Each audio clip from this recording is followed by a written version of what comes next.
Our first presentation is by Marcel Wouters, Senior Software Engineer at Network Optix. Marcel and I just had a lovely lunch together where he told me about his really interesting entrepreneurial background, which he may or may not talk about in the talk.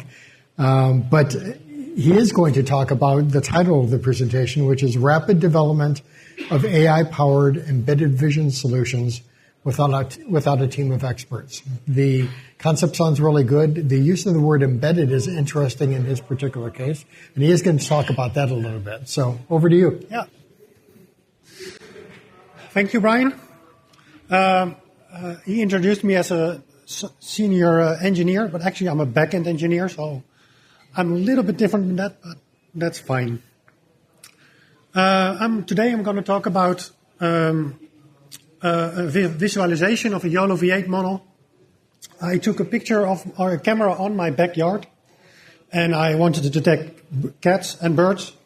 But you can imagine that, of course, that you can also take a camera looking at a gate and try to detect objects there or a traffic intersection. It doesn't really matter from a technical data perspective. It's just detecting something and getting a graph out of it, basically. We're going to use a couple of components. Network Optix has a stack where you have a server, a client, and an AI plugin, which we're going to use to run an AI model.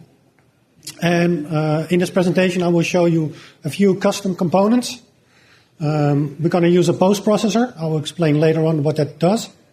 Then we're going to have a little script to capture the data, and another little script to visualize that data that we just captured.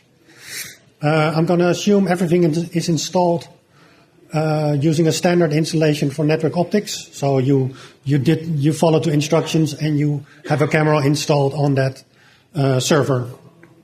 At the moment, we only support Linux servers, but we're working hard to make our plugin also work on Windows itself.